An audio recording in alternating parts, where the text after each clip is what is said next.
اللہ ایک وقت وہ تھا کہ میری زبان سے بھی نکل جاتا تھا جو لوگ شیعوں کو کہتے ہیں، اب نہیں نکل سکتا اور نہ نکلے گا۔ کیوں کہ میرے ذہن میں یہ غلط بات بیٹھی تھی، دخل کفر نواشد، کہ شیعہ نعوذ باللہ صحابہ کرام کو نہیں مانتے، اس لیے شیعہ وہ ہیں۔ اگر آج بھی جب پوچھا جائے نا کسی سے تو سب سے بڑا الزام ہے شیعوں پر، وہ کہتا ہے شیعہ صحابہ کرام کو نہیں مانتے اس لیے وہ شیعہ وہ ہیں۔ نہیں ہو میرے دوستو، جہاں تک میری آواز جا رہی ہے، خدا کی قسم جب میں نے اپنی آنکھوں سے کتابوں کو پڑھا نا تو میری سمجھ میں آ گیا یہ جو کہتے ہیں کہ شیعہ صحابہ کو نہیں مانتے، اصل میں یہ بے وقوف خود صحابہ کو نہیں مانتے۔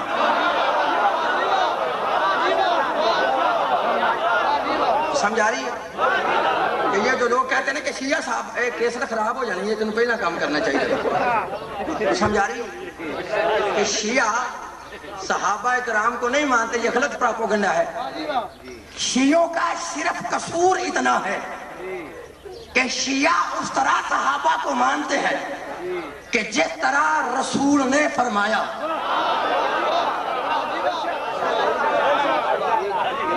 کہ شیعہ اس طرح صحابہ کو مانتے ہیں کہ جس طرح رسول نے فرمایا ہے، اور آپ اس طرح صحابہ کو مانتے ہیں جیسے تم کو مولویوں نے سمجھایا ہے۔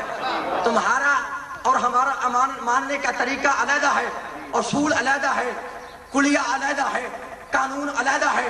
اگر پھر بھی تمہیں یقین نہیں آتا، تم ضد پہ اڑے ہو کہ قوم شیعہ صحابہ رسول کو نہیں مانتے، تو لو 6 کتابیں تمہاری ہیں جن کا نام ہے صحائف ستہ، 4 کتابیں ہماری ہیں جن کا نام ہے کتب اربع، 6 اور 4 10 کتابیں ٹی وی اسٹیشن پہ رکھو، ان کہنے والے علماء کو بھی ٹی وی اسٹیشن پہ بلاؤ، پھر مجھے بھی ٹی وی سکرین پہ بلاؤ۔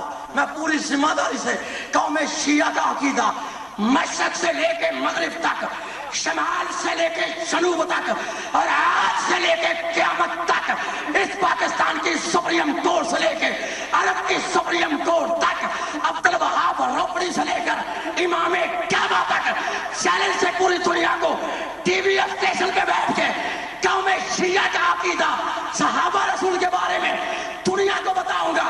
لوگ لکھو، میری قوم کا ہر بچہ، ہر بڑا، ہر مرد، ہر عورت اس صحابی کو سلام کرے گی کہ صحابی کو۔ ہماری بھی ایک شرط ہوگی، وہ شرط کیا ہے کہ ہم ٹی وی اسٹیشن پہ جنازہ رسول پوری دنیا کے سامنے رکھیں گے، جو نبی کے جنازے میں نظر آئے گا۔ سمجھائیے، میری قوم کا ہر بچہ، ہر بڑا، ہر مرد، ہر عورت اس صحابی کو سلام کرے گی۔ ہم ٹی وی اسٹیشن پہ جنازہ رسول سامنے رکھیں گے، جو نبی کے جنازے میں نظر آئے۔ تو بات کی سمجھ آئیے، اور جو نبی کے جنازے میں نظر نہ آئے، یہ قصور میرا نہیں۔ قرآن کو پڑھو، 4 سپارہ ہے، سورہ آل عمران ہے۔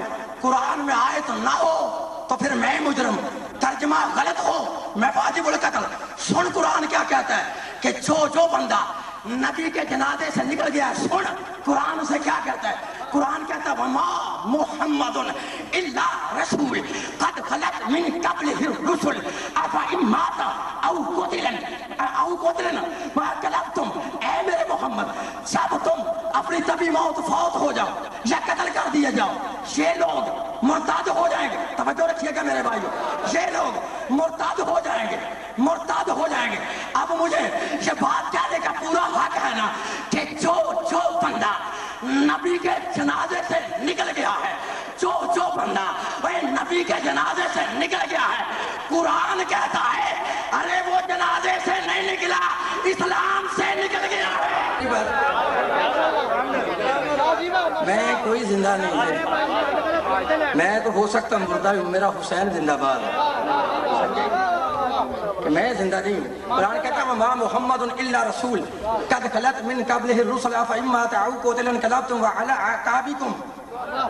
جب میرے نبی تبھی موت فوت ہو جائے یا قتل کر دیے جائے، یہ لوگ مرتد ہو جائیں گے۔ اب قرآن کہتا ہے جو نبی کے جنازے سے نکل گیا ہے، وہ جنازے سے نہیں۔ ڈر نہیں بھائی، کس سے نکلا ہے؟ اب بول میں ذمہ دار ہوں، کس سے نکلا ہے؟ اب تمہارے ذہن میں آئے گا کہ وہ کون ہے، کہ جو جنازے سے نکل گیا، میں کیلکولیٹر بتانے لگا ہوں، طریقہ بتا دیتا ہوں، آپ خود سمجھ جائے گا، یاد رکھ لو جہاں تک میری آواز جا رہی ہے، کہ جس بندے نے نبی کا جنازہ نہیں پڑھا، اگر سمجھنا ہے کہ وہ بندہ کون ہے تو میرے ساتھ ذہن ملانے ہیں، کہ جس بندے نے نبی کا جنازہ نہیں پڑھا، اس بندے کا علی نے جنازہ نہیں پڑھا۔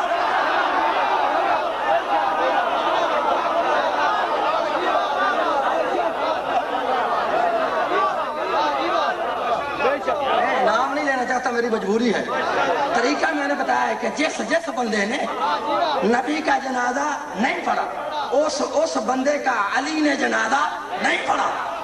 سمجھائیے میری بات۔ ہم صحابہ کرام کو مانتے ہیں لیکن اولاد رسول کے دشمن کو نہیں مانتے۔ کوئی دنیا کی طاقت ہم سے زبردستی نہیں منوا سکتی۔ یہ پہلی شرط ہوگی، ہماری قوم کا ہر بچہ، ہر بڑا، ہر مرد، ہر عورت اس صحابی کو سلام کرے گا۔ کس صحابی کو؟ جو رسول کے غم میں شریک ہوگا، رسول کے غم میں شریک ہوگا۔ اور ہماری دوسری شرط پتہ کیا ہوگی؟ ٹی وی اسٹیشن پہ لکھ لو جہاں تک میری آواز آ رہی ہے، آج تک نہیں یا مجلس کی حد تک نہیں ہے، جب تک میری پوری زندگی ہے یہ کیس تو ہو رہی ہے، میں اپنے لفظوں کا خود ذمہ دار ہوں۔ سمجھے؟ ہماری دوسری ٹی وی اسٹیشن پہ شرط یہ ہوگی کہ میری قوم کا ہر بچہ، ہر بڑا، ہر مرد، ہر عورت اس صحابی کو سلام کرے گی۔ کس صحابی کو؟ کہ جس صحابی پر بطول راضی ہوگی۔